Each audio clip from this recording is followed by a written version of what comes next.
Probability के अंदर exercise बच्चों 13.1 कल हमने काफ़ी क्वेश्चंस हमने कर लिए थे इसके, और मैंने होमवर्क भी दिया था। कुछ बच्चों ने होमवर्क किया होगा, कुछ ने नहीं किया होगा, है ना। तो मैंने बोला था 13, 14, 15 करके आना। बेटे मैंने व्हाट्सएप पे सब लिखा हुआ है कि होमवर्क करके आना है। तो 13 क्वेश्चन एक्सरसाइज 13.1 एनसीईआरटी निकालो बच्चों। एक्सरसाइज 13.1 में 13 question. An instructor has a question bank consisting of 300 easy true false question. तो सबसे पहले डेटा लिखो बच्चों। इजी ट्रू फॉल्स कितनी है बच्चों?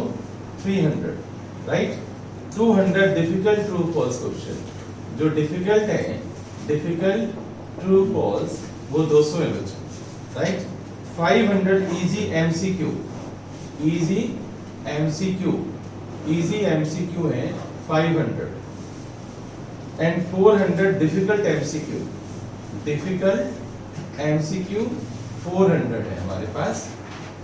If a question is selected at random from the question bank, what is the probability that it will be an easy question?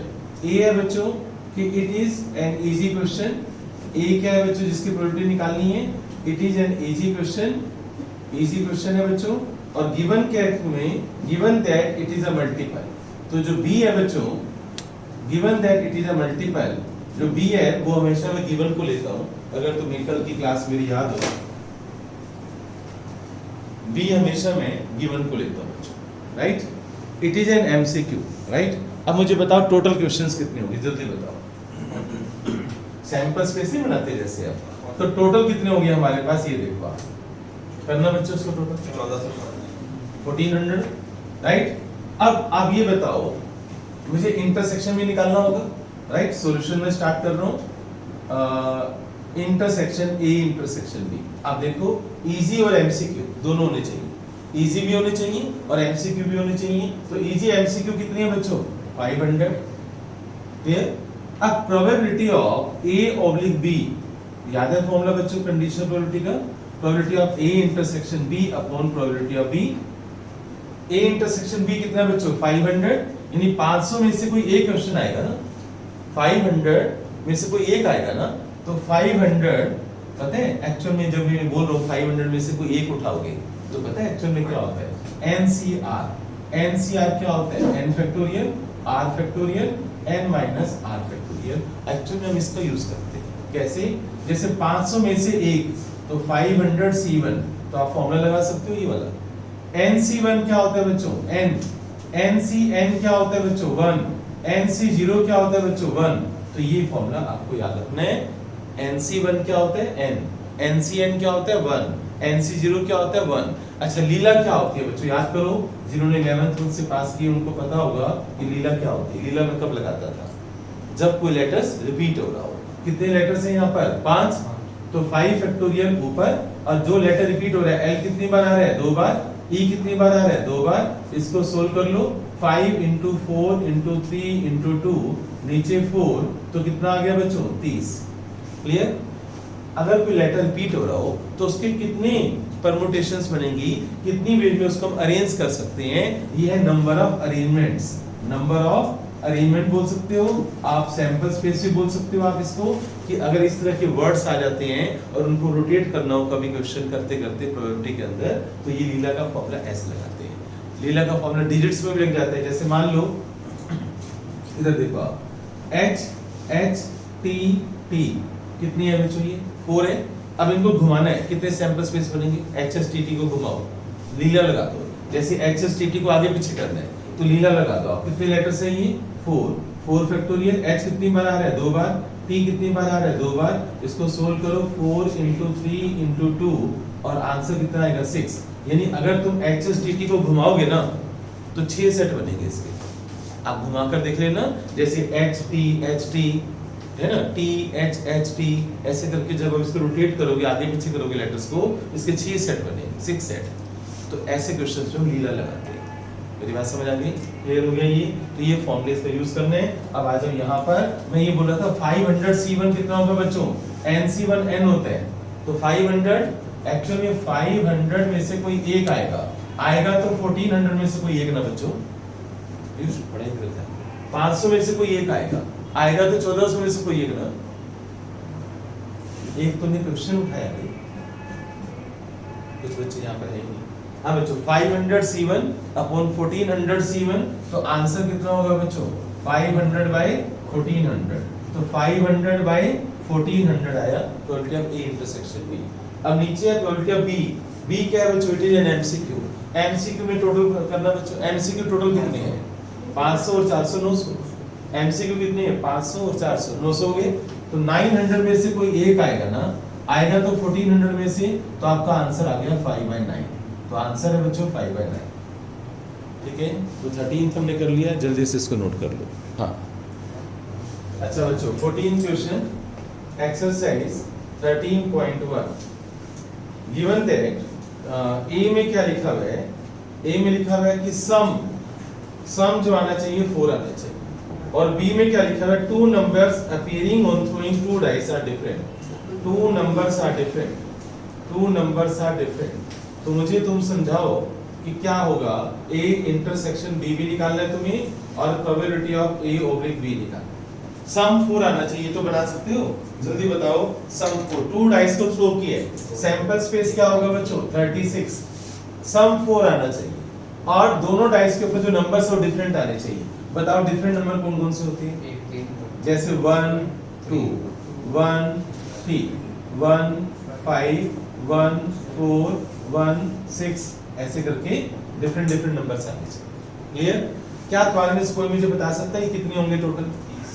30 कैसे होंगे भाई? जो डबलेट है, डबलेट क्या होते हैं 1 1 2 2 3 3 4 4 5 5 6 6, ये डबलेट हटा दो 36 में से, राइट? जब डबलेट हटा दोगे तो क्या बच जाएगा तुम्हारे पास, 30 बनेंगे ना ऐसे। 1 1 2 2 3 3 4 4 5 5 6 6 हटा दिया, टोटल 36 होते हैं, 36 में से 6 हटा दिया ना हमने, तो 30 ही तो आएंगे डिफरेंट नंबर। नहीं समझ आ रहा? अब लेकिन रिएक्शन फेज पे ऐसा होता है ना। अच्छा बच्चों प्रोबेबिलिटी ऑफ बी, फॉर्मूला नीचे ऊपर क्या होता है, probability of A intersection B upon probability of B. अब ए इंटरसेक्शन बी बताओ, दोनों में कॉमन टोटल 4 भी आना चाहिए, टोटल 4 भी आना चाहिए, तो बताओ कौन कौन से होंगे, 1 3 3 1 2 2 ले सकते हो? नहीं, और बताओ, 2 ही तो होंगे। तो बच्चों 2 अपॉन में 36 अपॉन, और ये कितने बच्चों 30 अपॉन में 36, तो आपका आंसर कितना आएगा 1/3। राइट बच्चों, इसको नोट कर लो आप जल्दी से। अब 15th क्वेश्चन पढ़ो फास्ट। तो सबसे पहले आप 15th क्वेश्चन में देखो, आप 15th question 13.1 exercise, a die multiple of 3 comes up, sample space लिख रहा हूं, अगर 3 का मल्टीपल आता है तो डाई को दोबारा थ्रो करूंगा मैं। मान लो एक डाई के ऊपर 3 आ गया, तो डाई को दोबारा थ्रो करना है। अब डाई को जब दोबारा थ्रो करूंगा तो 1 भी आ सकते हैं, 2 भी आ सकते हैं, 3 भी आ सकते हैं, 4 भी आ सकते हैं, 5 भी आ सकते हैं, और 6 भी आ सकते हैं। एग्री बच्चों? अगर 6 का मल्टीपल 6 आता है, 3 का मल्टीपल 6 भी होता है, 6 के साथ 1 6 2 6 3 6 4 6 5 6 6, 3 का मल्टीपल हो गया। अगर कोई और नंबर आता है, मान लो 1 आता है, एक डाई को मैंने थ्रो किया, मान लो 1 आया, तो आप कॉइन को थ्रो करो। कॉइन के ऊपर क्या आ सकता है बच्चों, हेड आ सकते हैं, टेल आ सकते हैं, ऐसे 2 के साथ एच आ सकते हैं, 2 के साथ टेल आ सकते हैं, 4 के साथ हेड आ सकते हैं, 4 के साथ टेल आ सकते हैं, 5 के साथ हेड आ सकते हैं, 5 के साथ टेल आ सकते हैं। एग्री? बताओ मुझे, तुम्हारे में से कशिश बताएगी मैंने इसमें 3H और 3T क्यों नहीं लिखा? क्योंकि वो आएगा तो हमें दोबारा टॉस नहीं आशना, क्योंकि 3 के मल्टीपल के साथ हम डाई को दोबारा थ्रो करेंगे, तो नॉलेज होनी चाहिए हमें, राइट? अब बच्चों सैंपल स्पेस हो गया। ए क्या है बच्चों, देखो आप, ए में लिखा हुआ है, ए में उसको लेते हो जिसकी प्रोबेबिलिटी में निकालनी होती है। A coin shows a tail, coin के ऊपर क्या आता है बच्चों, टेल आता है। और बी के ऊपर क्या लिखा हुआ है, बी इवेंट जो गिवन है, गिवन क्या है कि कम से कम 8 डाइस के ऊपर 3 आता है, एटलीस्ट 1 डाई शोज 3। तो ए, अब मुझे बताओ कॉइन के ऊपर टेल है, बताओ कौन सा होगा? कॉइन के ऊपर टेल वाले, एक तो ये वाला हो जाएगा 1T 2T 4T 5T, coin के ऊपर टेल आया। एग्री बच्चों? अब यहां लिखा हुआ है एटलीस्ट 1 डाई के ऊपर 3 आता है, तो एटलीस्ट 1 डाई के ऊपर 3 आता है, तो 3 1 3 2 3 3 3 6 और कोई 6 3 और बोलो बस। अब बताओ इन दोनों का इंटरसेक्शन तो हमें चाहिए होता है ना बच्चों फॉर्मूले में। फॉर्मूला क्या होता है? A intersection B upon probability of B, right. अब ए इंटरसेक्शन बी कुछ होगा, कुछ कॉमन आ रहा है? नहीं आ रहा है ना, तो 0। तो आंसर क्या होगा? Probability of A oblique B का आंसर क्या होगा? 0। कुछ कॉमन नहीं आ रहा है ना, तो कॉमन नहीं आ रहा तो आंसर 0 आ गया। तो तुम्हारी कंडीशनल प्रोबेबिलिटी का चैप्टर खत्म हो गया। यस बच्चे नोट कर लो आप। इन दोनों इवेंट्स को हम MEE भी बोल सकते हैं क्योंकि इंटरसेक्शन 0 आ रहे हैं। म्यूचुअली एक्सक्लूसिव इवेंट्स, रजिस्टर के टॉप पर लिख लो आप। If two events are MEE, then A intersection B is 0. If two events are MEE, mutually exclusive events, mutually exclusive events. Yes, bachcha. MEE, mutually exclusive events का मतलब है A intersection B 0 आएगा, यानी कुछ भी कॉमन नहीं होगा उसके। ठीक है, ए इंटरसेक्शन भी 0 होगा, वो छोटी सी बात। MEE में क्लियर बच्चों? अब आप देखो इंडिपेंडेंट इवेंट्स। अगर आपको ये बोला जाए कि prove that two events are independent, यानी एक की प्रोबेबिलिटी का, एक के होने का दूसरे पे कोई फर्क नहीं पड़ता, right. Both are independent to each other, कोई आपस से जुड़े हुए नहीं है वो, तो टू इवेंट्स आर इंडिपेंडेंट ज्यादातर प्रूव करने को आते हैं। लिखा होगा prove that two events are independent, बस आपने एक फॉर्मूला प्रूव कर देना है। Probability of A intersection B is equal to P of A into P of B. बस आप इस फॉर्मूले को प्रूव करो। Two events are independent events if probability of A intersection B is equal to P of A into P of B. ठीक है, याद रखना। एक मोस्ट इंपॉर्टेंट क्वेश्चन है इसके ऊपर, और वह एग्जांपल 14 है बच्चों। मोस्ट इंपॉर्टेंट क्वेश्चन है एग्जांपल 14। एग्जाम में कई बार आ चुका है ये। एक्सरसाइज 13.2 का एग्जांपल 14 100% लिख लेना इसके ऊपर, ट्रिपल टी लगा लेना। क्या? A and B are two independent events, और आपको क्या प्रूव करना है? At least one of A union B. Probability of at least one of A and B is equal to 1 minus PA dash into PB dash। ये आपको prove करना है।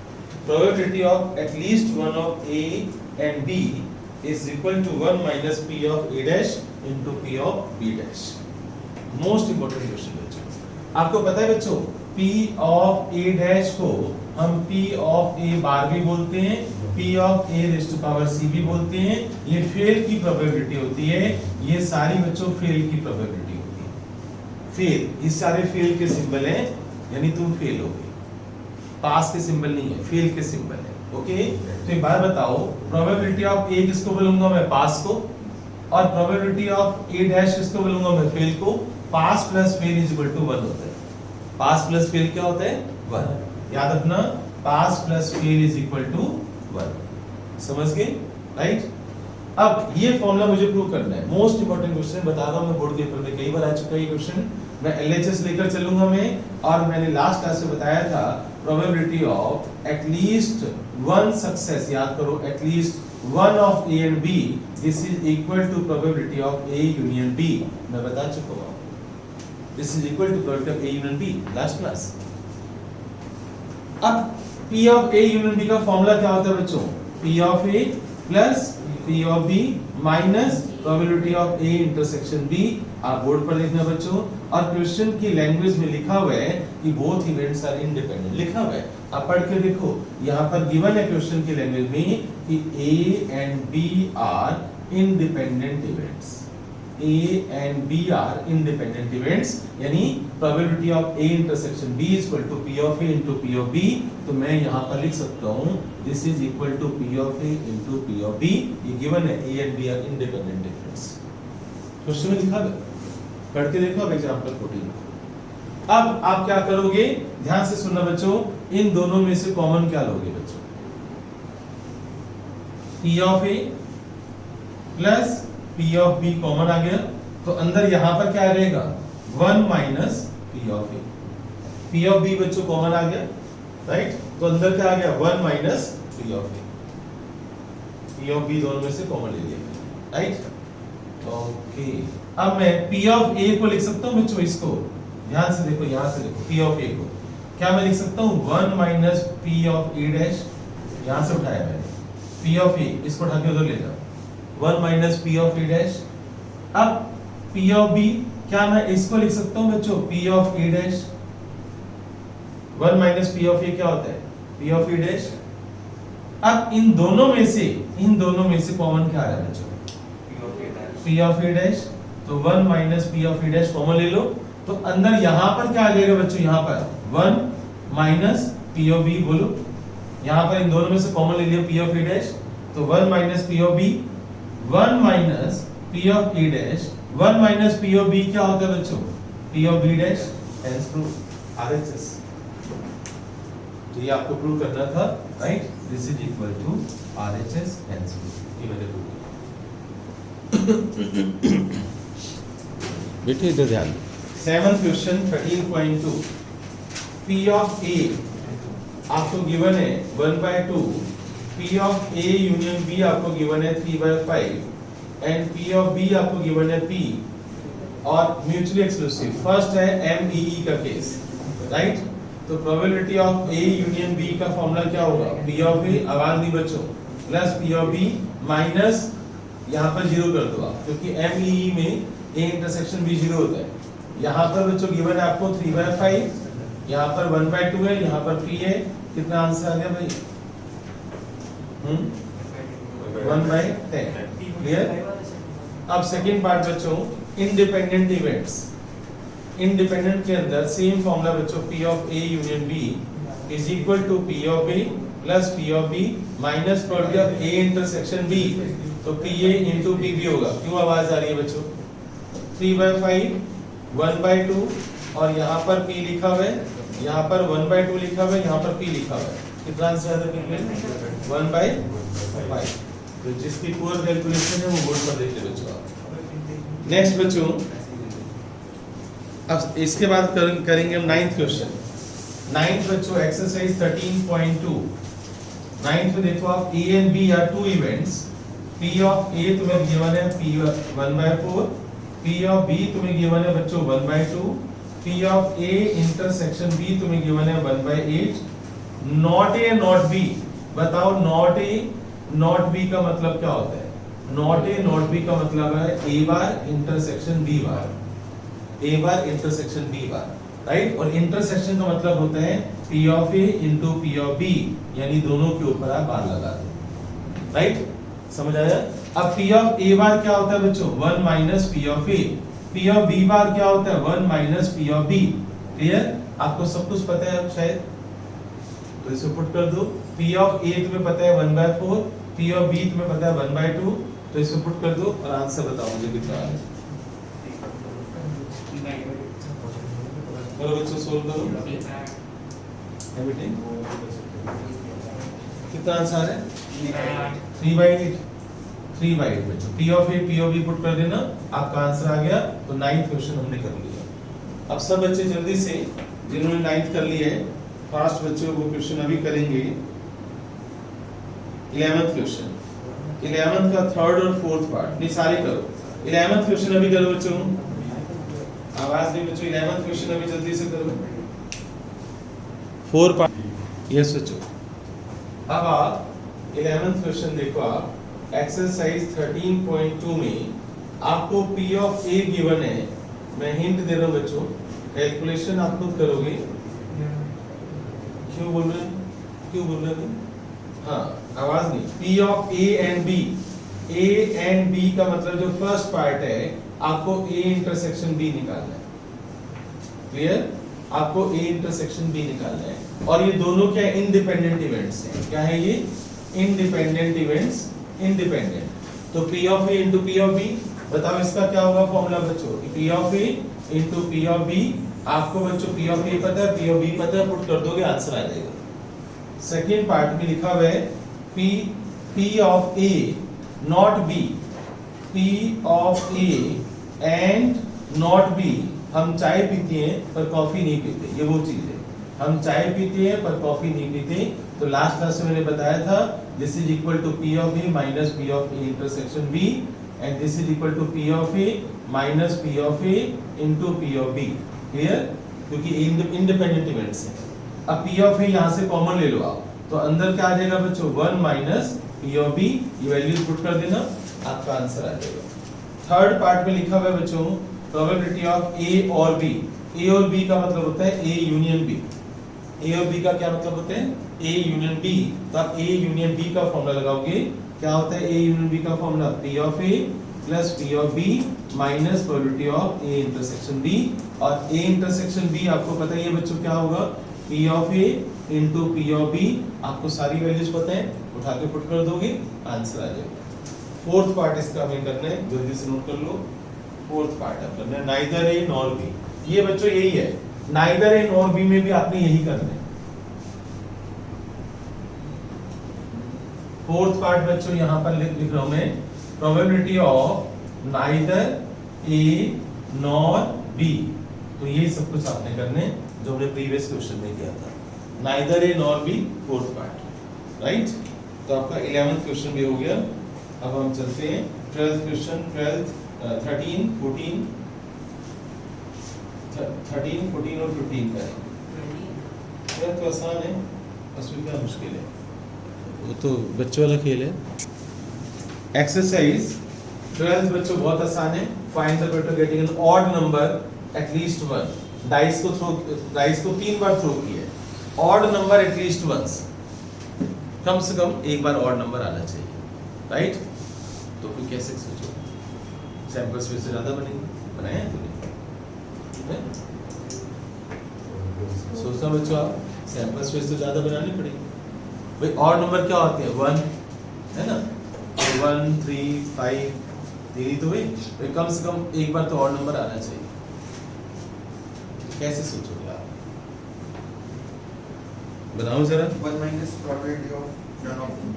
तो 12th क्वेश्चन के अंदर बच्चों सुनो इधर, एक तरीका ये भी है कि प्रोबेबिलिटी पहले आप बना लो सैंपल स्पेस। 3 डाइस को 3 बार थ्रो किया है, तो सैंपल स्पेस क्या बनता है बच्चों? 216, 6 क्यूब होता है ना बच्चों, राइट?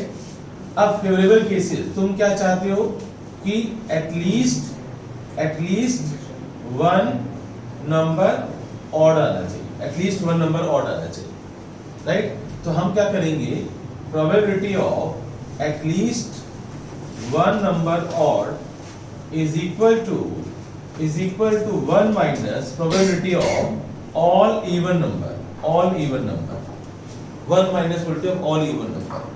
अब ऑल इवन नंबर कैसे होते हैं? अगर ये बच्चों बॉक्स देखना 1 2, this place unit, tens, 100, this place can fill up in 3 ways। भाई यहाँ पर या तो 2 आएगा या 4 आएगा या 6 आएगा। this place can fill up in 3 ways, this place can fill up in 3 ways, clear? 3 ways। तो टोटल कितने हो गए? 27, राइट? 27 नंबर ऐसे होंगे जिसमें जो इवन नंबर होंगे, यानी इसमें ऑड बिल्कुल नहीं होगा, तो 1 माइनस 27 में से कोई एक आएगा तो 216 में से, तो 1 माइनस 27 by 216, तो ये 1/8 होता है। तो आंसर आपका 7/8 आ गया। तो मैंने इस मेथड से किया, क्लियर? दूसरा मेथड जो तुम कह रहे हो वो ये है कि 1 माइनस क्या करो, फर्स्ट डाइस को ने थ्रो किया, इवन नंबर आया। इवन नंबर आने की प्रोबेबिलिटी क्या होती है बच्चों? 3/6। इवन नंबर आने की प्रोबेबिलिटी क्या होती है? 3/6। और दूसरी बार भी इवन नंबर आया, उसकी प्रोबेबिलिटी क्या होगी? 3/6। तीसरी बार भी इवन नंबर आया, यानी 2 4 6, तो उसकी प्रोबेबिलिटी भी क्या होगी? 3/6। तो इसको सोल्व करोगे तो 1/8 बनेगा, और तो भी आंसर 7/8 आएगा। क्लियर? ये अलग मेथड है, ये अलग मेथड है। देखो अब इधर अब आ रहा है बच्चों 13th क्वेश्चन में देखो, 2 balls are drawn with replacement from a box containing black balls है बच्चों हमारे पास 10 और जो रेड है बच्चों हमारे पास वो है 8। 2 बॉल्स तुमने निकाली है, फर्स्ट है दोनों रेड होनी चाहिए, बोथ आर रेड बच्चों, both are red, both red, board पर लिखना। 2 बॉल्स निकाली है with replacement, right, at random, both are red.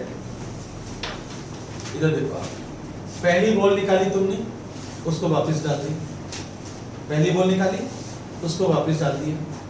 तो पहली बॉल निकाली तो उसकी प्रोबेबिलिटी क्या होगी, 8 में से कोई भी एक आएगी, आएगी तो 10 में से, तो 8c1 अपॉन 10c1।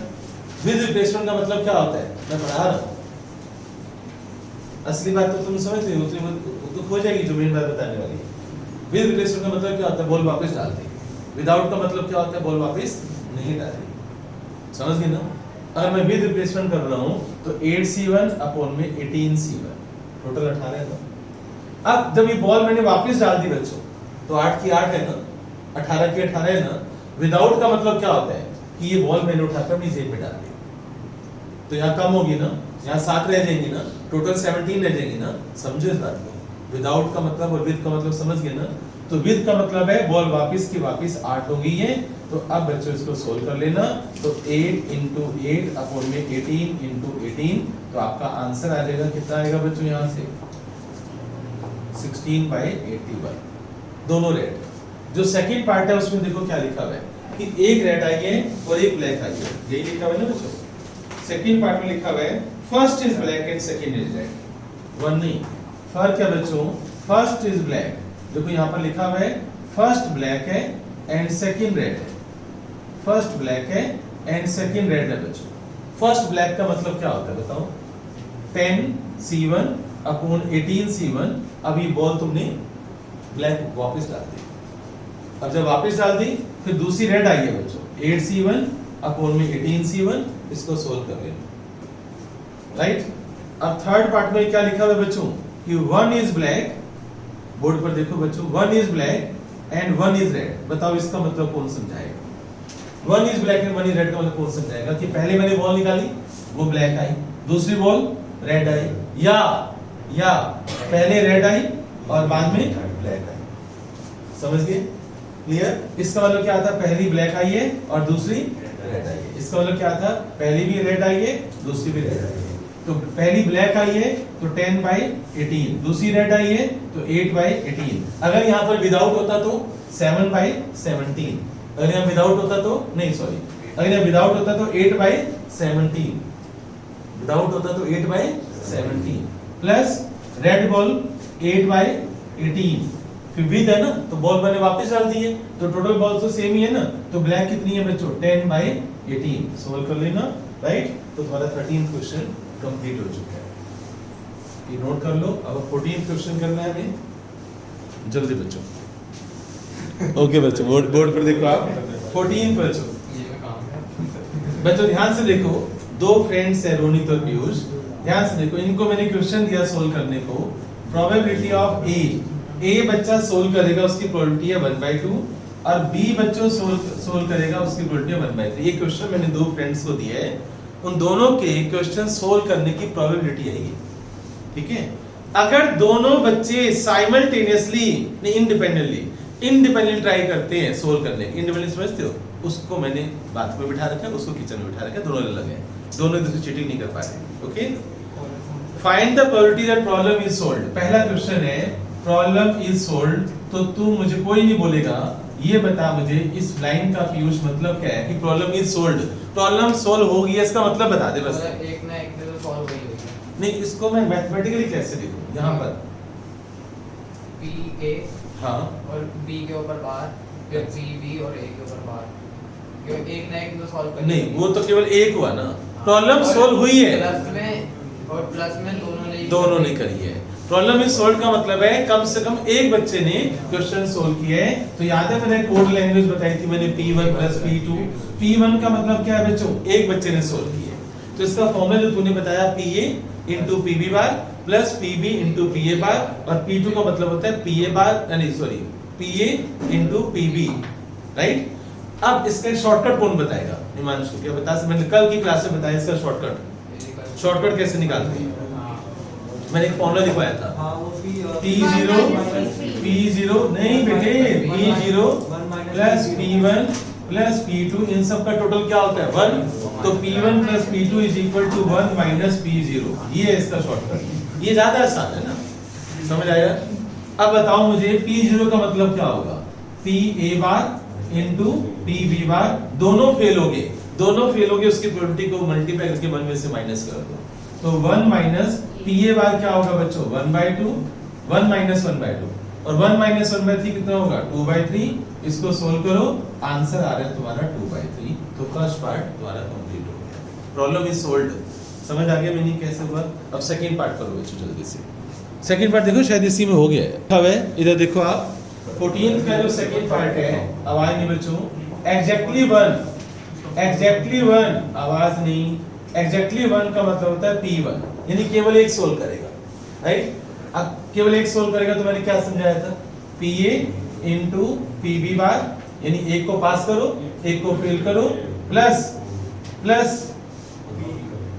अब क्या करोगे बच्चों A को फेल कर दो और B को पास कर लोगे ना आगे राइट अब 15th क्वेश्चन पर आ जाओ देखो ये इंडिपेंडेंट इवेंट्स वाले हैं 15th क्वेश्चन क्या कर लोगे देखो 15th क्वेश्चन एक पार्ट कर लो फिर उसके बाद 16th कर लेते हैं पढ़ो बच्चों आप 15th क्वेश्चन को 15th क्वेश्चन फर्स्ट पार्ट ही पढ़ लो आप One card is drawn at random from 52 cards. In which of the following cases are the events E and F are independent? अगर तुम ये प्रूव कर दो P of E intersection F is equal to P of E into P of F. अगर तुम ये formula prove कर दो तो इसका मतलब होगा two events are independent. First part में देखो क्या लिखा हुआ है card drawn is spade card है बच्चों स्पेड कार्ड का मतलब क्या होता है बच्चों कार्ड ड्रॉन इज स्पेड और दूसरा है E F है वो है card drawn is an S ये बताओ स्पेड कार्ड कितने होते हैं बच्चों जल्दी बताओ 52 कार्ड्स होते हैं ध्यान से सुन लो जिसको लिखना लिख लेना 52 कार्ड्स होते हैं 26 रेड होते हैं 26 ब्लैक होते हैं 13 डायमंड होते हैं 13 क्लब होते हैं 13 हार्ट होते हैं 13 स्पेड होते हैं किंग के 4 कार्ड होते हैं एक पर क्लब का साइन होता है एक पर डायमंड एक पर स्पेड एक पर हार्ट ओके राइट डायमंड और जो हार्ट है वो 13 होते हैं लाल रंग के होते हैं और जो क्लब और स्पेड है ये ब्लैक कलर के होते हैं 13 होते हैं राइट और 13 मुझे आता है यार मुझे शेप बनानी आ गई है डायमंड तो शेप ये वाली होती है ये डायमंड होता है बच्चों राइट और ये बच्चों क्लब होते हैं ये क्लब होता है और स्पेड बच्चों ये इस तरह का स्पेड होता है बच्चों ये दोनों ब्लैक होते हैं ये दोनों ब्लैक होते हैं राइट और जो हार्ट होता है ना बच्चों मैंने काफी कोशिश करी थी पिछले साल इस टाइप का हार्ट होता है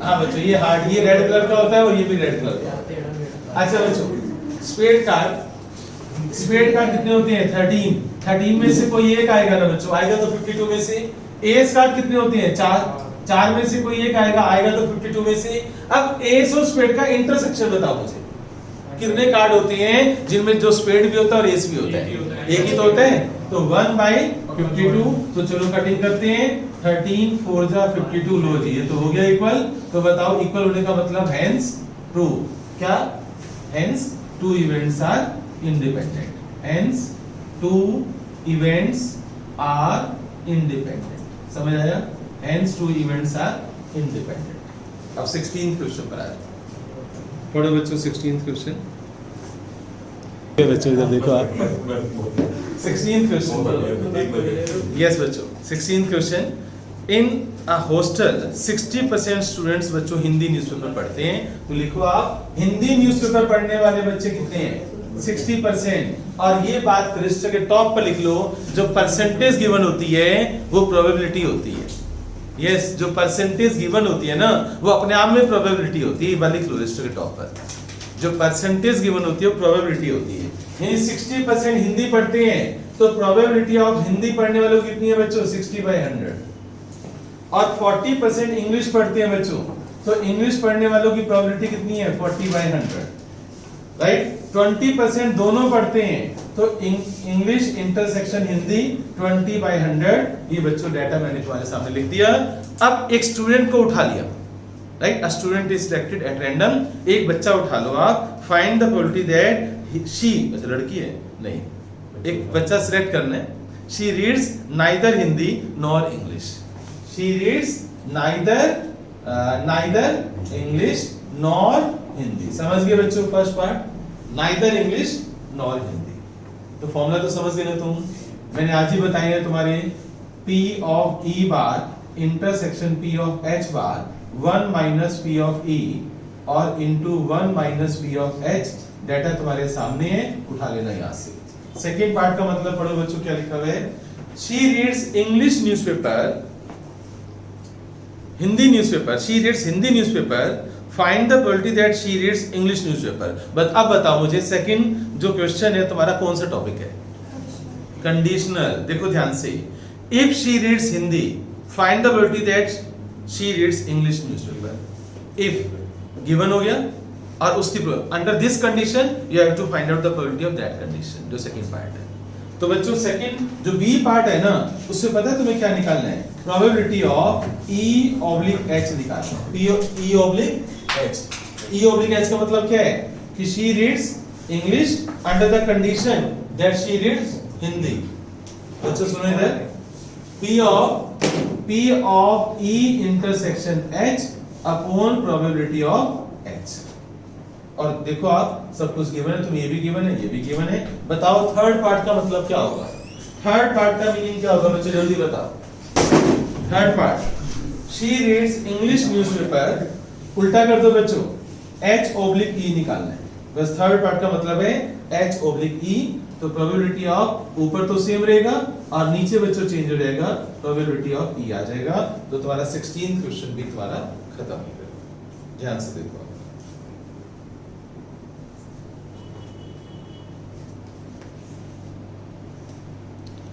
क्लियर, इसको नोट कर लो आप।